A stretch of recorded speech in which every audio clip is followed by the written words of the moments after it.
안녕하세요. 반갑습니다. 국가유공자 길잡이입니다. 날씨가 추워지는 겨울에 들어섰습니다. 추운 날씨에 감기 걸리지 않도록 따뜻하게 입고 다니시면서 몸 관리들 잘 하시기 바랍니다. 그리고 얼마 전에 제가 만들어 드린 영상으로 인해서 제가 이렇게 국가유공자와 참전유공자를 위한 2025년 11월 영상 계획들이라고 오늘 만드는 이 영상을 제가 만듭니다. 왜 그런가 하면 제가 잠시 후에 그 영상 계획들과 관련된 내용들을 하나하나 설명을 해드리겠지만 이번 시리즈로 만들어 드린 영상들 정말 중요한 내용들입니다. 간단하게 우리가 신체 검사, 그러니까 유공자이신 분들 같은 경우 가장 중요한 것은 다른 게 아닙니다. 내가 기존에 7급을 받고 있던 6급 이항을 받고 있던 실질적으로 그 급수에 만족하지 못하고, 물론 저도 지금 6급 1항이지만 만족하지 못합니다. 왜? 제 목표는 5급을 두고 있기 때문에 만족을 하지 못합니다. 그래서 저도 계속 시간 날 때마다 어떤 경우에 5급에 해당되는지, 그리고 5급 신체 검사를 받아서 내가 5급으로 판정받기 위해서는 어떤 준비를 하고 내 몸 상태가 어느 정도까지 와야지 내가 5급에 해당될지 시간 날 때마다 저 나름대로 계속 공부하고 있습니다. 그렇게 공부한 시간이 벌써 지금 20년이 다 돼 갑니다. 왜 20년이 되는가 하면 20년 전에 제가 6급 1항을 받았기 때문이죠. 이렇듯 저만 그런 게 아니라 지금 아마 등급을 받고 계신 분들이거나 아니면 아예 등급이 없는 등급 기준 미달자이신 분들도 어떻게 하면 신체 검사를 받아서 등급을 받을 수 있을까? 또 등급을 받고 계신 분들은 어떻게 하면 그 윗등급으로 상위 등급으로 올라갈 수 있을까 하는 모두의 그 바람이고 염원입니다.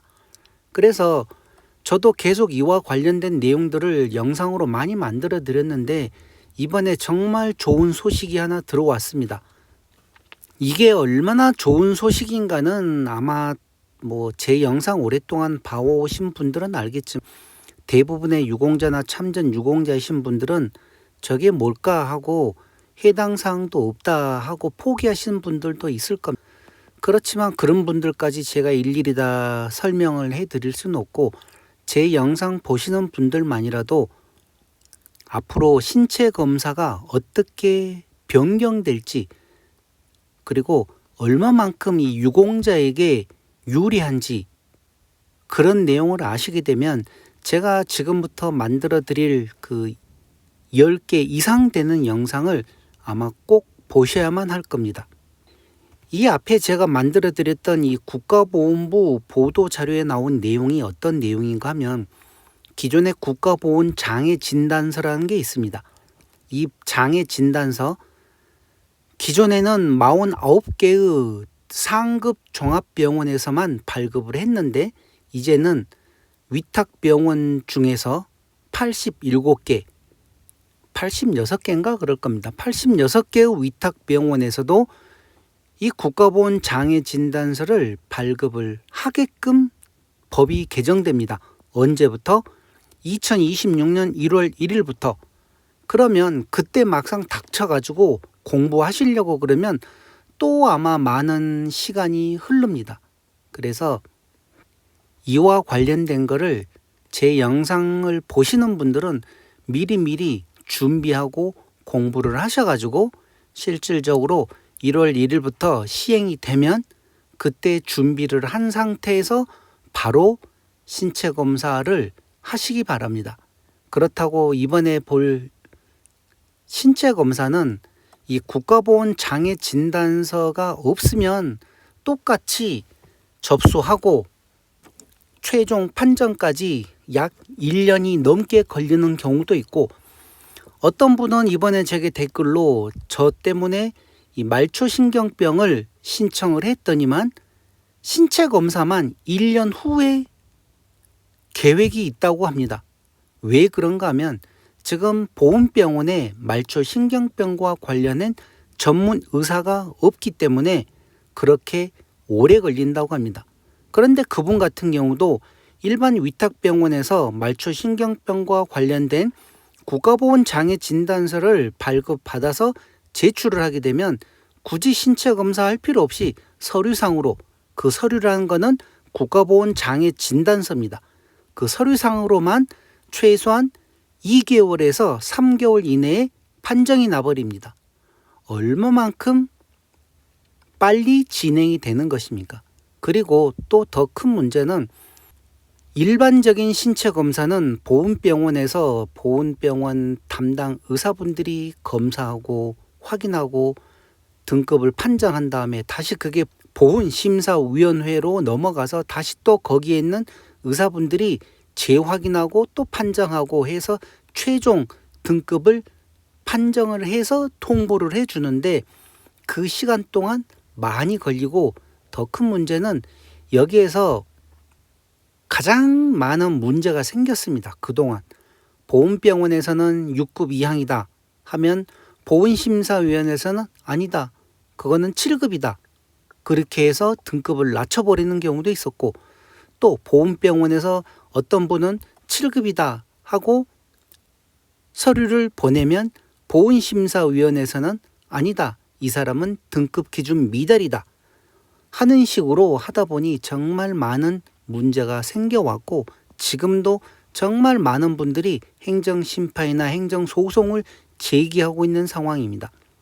그런데 이 국가보훈장애 진단서를 발급을 받아서 제출을 하게 되면 그와 관련된 문제가 정말 많이 줄어들 걸로 예상을 합니다. 약 90% 아니면 95% 이상, 어떤 경우에는 뭐 한 99%까지 그런 문제가 생길 수가 없습니다. 왜? 이제는 국가보훈장애 진단서라는 국가보훈부에서 요구하는 진단서를 제출하기 때문에 보훈심사위원회나 다른 곳에서 이의 제기를 할 수가 없는 거죠. 그래서 또 그만큼 까다롭게 준비를 할 것입니다. 그래서 이제는 알아야 한다. 국가유공자와 참전유공자를 위한 이제 제가 영상을 지금부터 계획입니다. 계획이고 이 내용은 그대로 만들어 드릴 것입니다. 먼저 신규 신체 검사에 대해서 제가 설명을 해 드릴 것입니다. 뭐 받아보신 분들도 있고 안 받아보신 분들도 있겠지만 대부분 제 영상 보시는 분들은 아마 처음에 신규 신체 검사를 받았을 겁니다. 그리고 나중에 또 질병이 생겨서 추가로 등록을 하려고 그러면 그때 또 받는 게 신규 신체 검사입니다. 이렇듯 신규 신체 검사는 수시로 받습니다.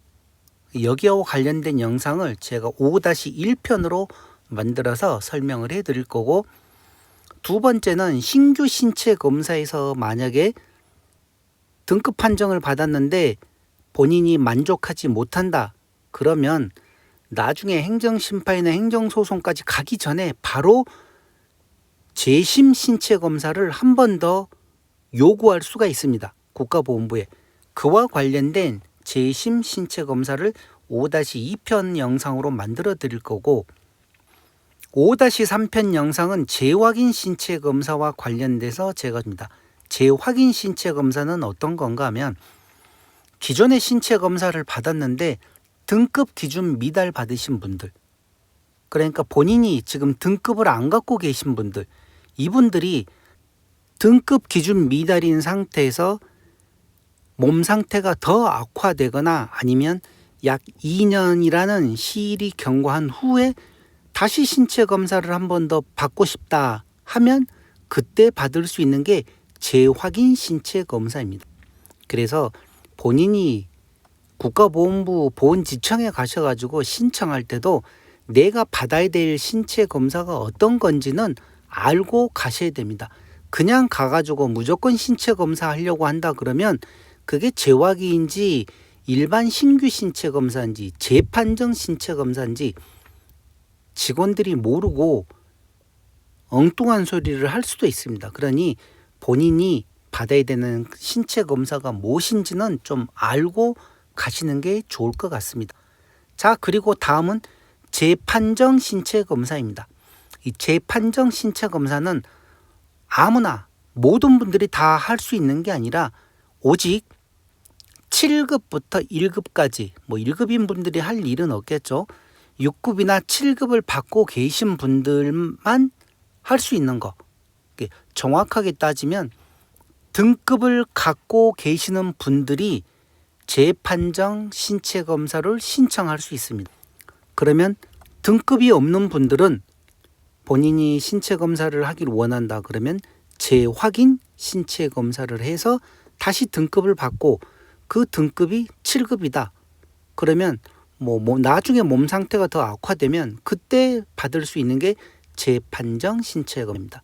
그러면 재판정 신체 검사에서 승급을 할 수도 있고 또 아래로 하락할 수도 있고 이렇게 해서 재판정 신체 검사와 관련된 내용들을 설명해 드릴 거고 5-5편은 이제 기존 그러니까 신규 신체 검사가 되었든 재확인이 되었든 재판정이 되었든 아니면 1차 관문인 요건 심사가 간에 정말 많은 분들이 국가보훈부를 상대로 억울해하신 분들이 많습니다. 본인이 생각할 때는 나는 몇 급이다 아니면 나는 분명히 월남 참전 유공자인데 해당이 안 된다든지 정말 이런저런 여러 가지 사정으로 인해서 국가보훈부를 상대로 행정심판이나 행정소송을 합니다. 물론 본인이 직접 하시는 분들도 있겠지만 대부분 행정사나 변호사를 통해서 이와 관련된 행정심판이나 행정소송을 하는데 정말 많은 분들이 패소합니다.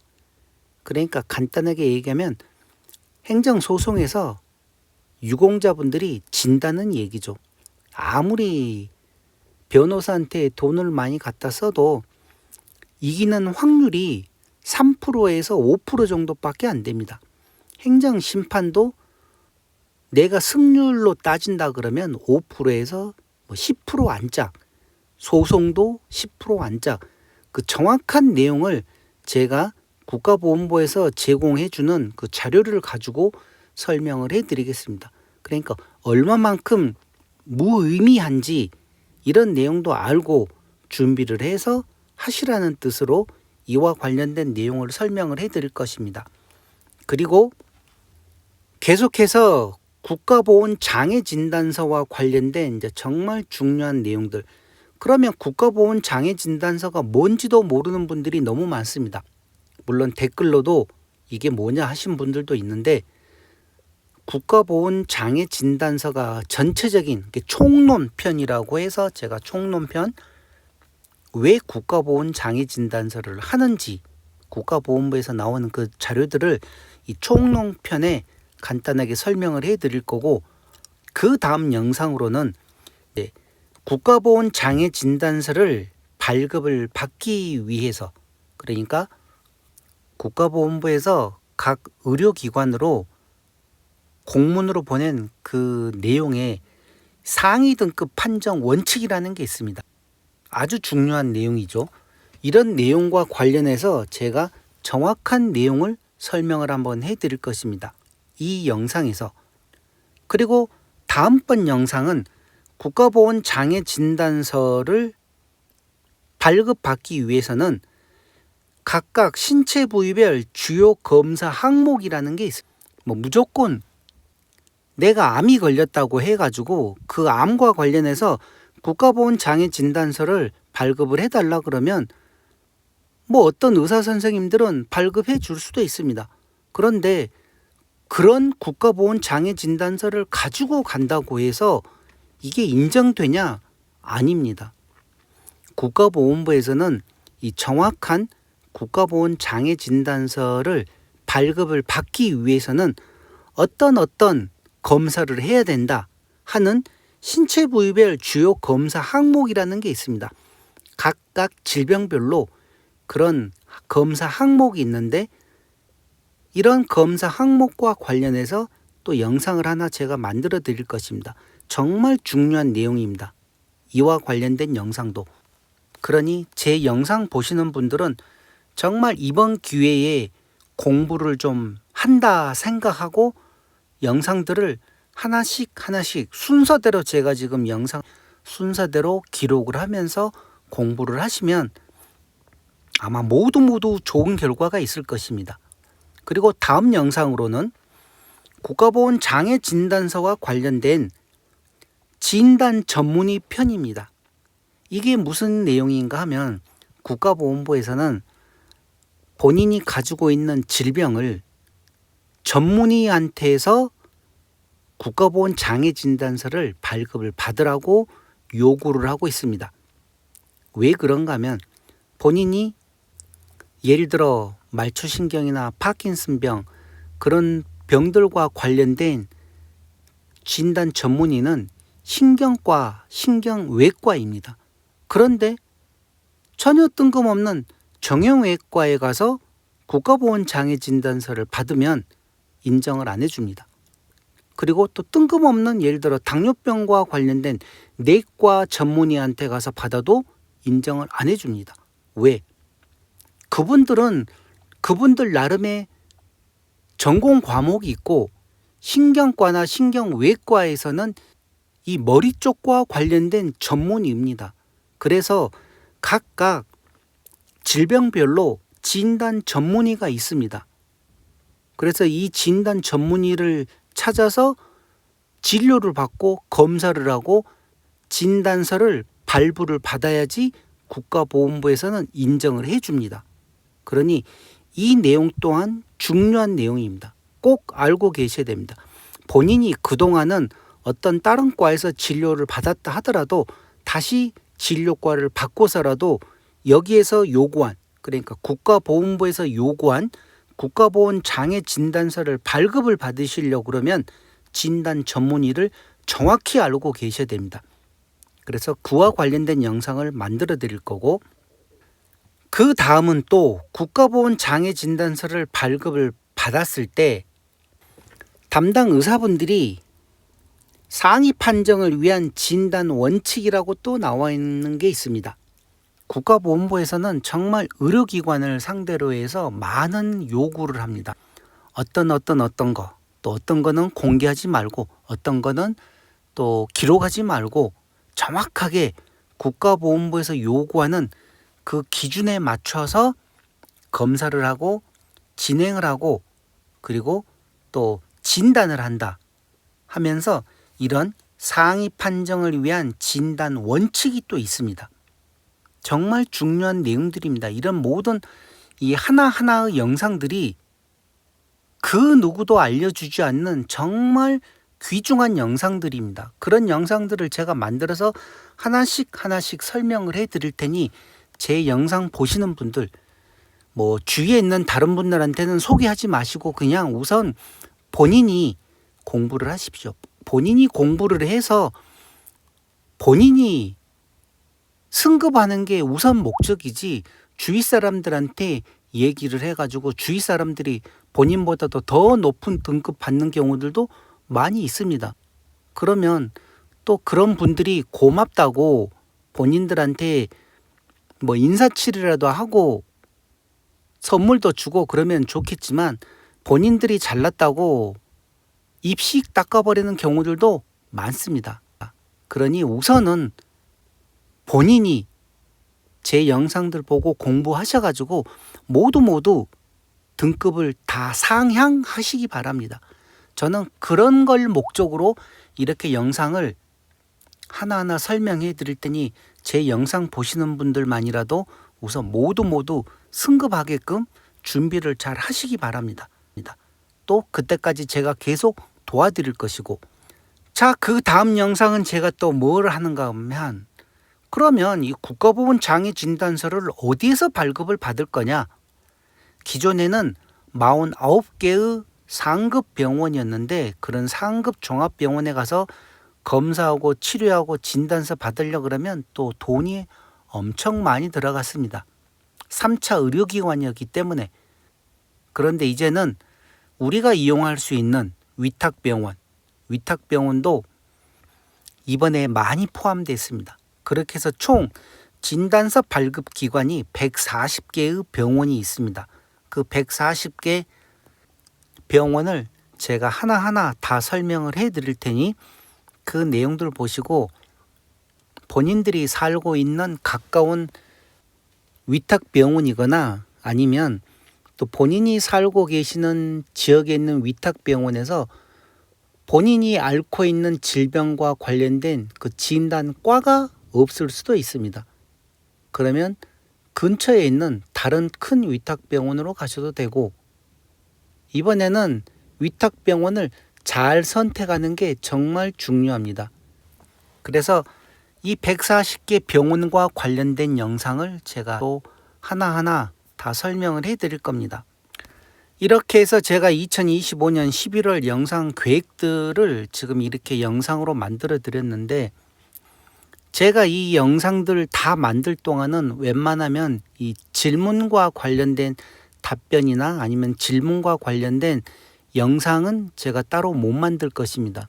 왜 그런가 하면 이 영상들을 만들어 나갈 때 계속 이와 관련된 내용에만 집중을 하고 영상을 만들어야 되는데, 그 사이에 다른 문제가 끼게 되면 그 흐름이 깨져버립니다. 그러면 또 영상이 엄청 늦어질 수도 있고, 그리고 제가 지금 중간고사 시험 기간이어 가지고 요즘 계속 바쁜데, 시험이 끝나면 그때부터 차근차근 하나씩 상세하게 설명을 해 드릴 테니 11월 달에 올라오는 영상들 하나하나 잘 기록을 해놨다가 잘 보시기 바랍니다.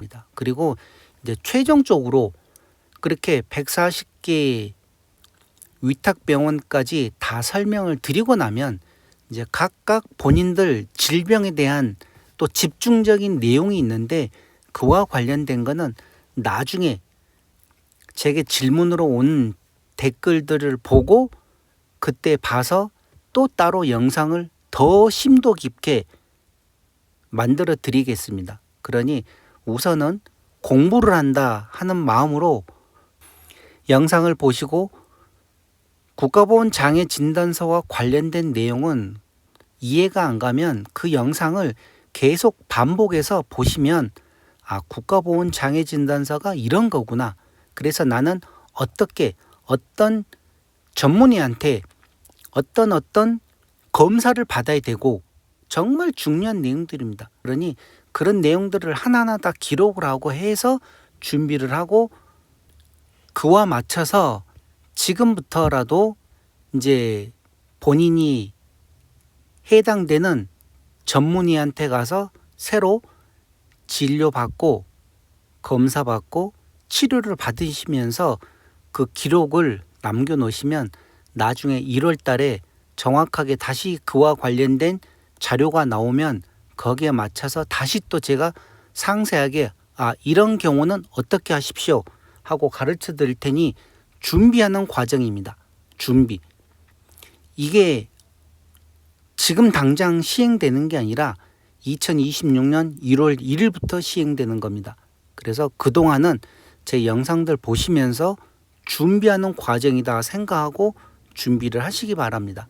그와 관련돼서 또 궁금한 내용이 있으신 분들은, 그럼 더 상세한 내용은 영상들 하나하나에서 따로따로 설명을 해 드리겠습니다. 그러니 제 영상 보시는 분들은 이번 이 전체적인 내용들을 반복해서 보면서 계속 공부를 해 나가시면 본인들이 원하는 등급 승급하실 수 있을 것 같습니다.